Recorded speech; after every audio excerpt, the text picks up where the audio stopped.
खूनी कहानियां में आपका स्वागत है, जहां आपको मिलेंगी असली जिंदगी से जुड़ी सच्ची और खौफनाक कहानियां। हर कहानी एक नई हकीकत से पर्दा उठाएगी। आप सुन रहे हैं खूनी कहानियां, डर की सच्ची दास्तानें, उन्हीं की जुबानी।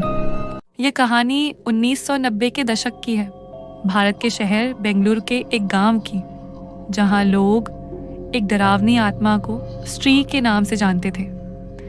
कहा जाता है कि रात के समय यह भूतनी पुरुषों के घर में घुस आती और अक्सर पुरुषों को उनके अपने प्रियजनों की आवाज में बुलाती। जो पुरुष बाहर निकलते वे गायब हो जाते। गांव वाले इतने भयभीत थे कि हर घर के दरवाजे या दीवारों पर नालेबा लिखना शुरू कर दिया, जिसका मतलब कन्नड़ भाषा में कल आना होता था। इसे लिखकर लोग आशा करते थे कि आत्मा कहे, ठीक है, मैं कल आऊंगी, और उस दिन पुरुष सुरक्षित रहेंगे। कहानी के अनुसार स्त्री केवल पुरुषों को पकड़ती थी और गांव के लोग शाम के बाद हर सावधानी बरतते थे।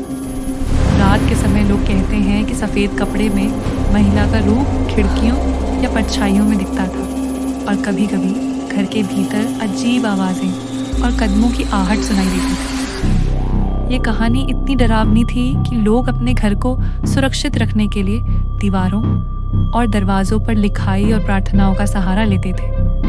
ये लोक कथा इतनी प्रसिद्ध हुई कि 2018 में फिल्म स्त्री बनी, जिसमें एक गांव की महिला रात के समय पुरुषों को अगवा करती है और लोग दीवारों पर लिखते हैं, ओ स्त्री कल आना, ताकि वह वापस चली जाए।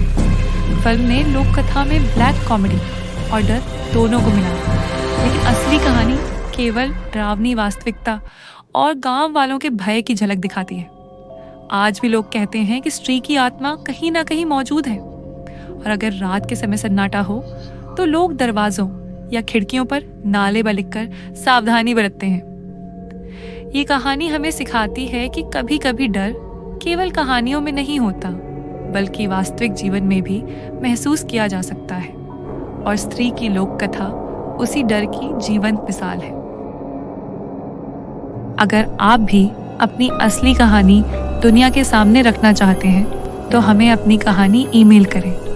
हम आपकी कहानी को आवाज़ देंगे और सबके सामने लाएंगे।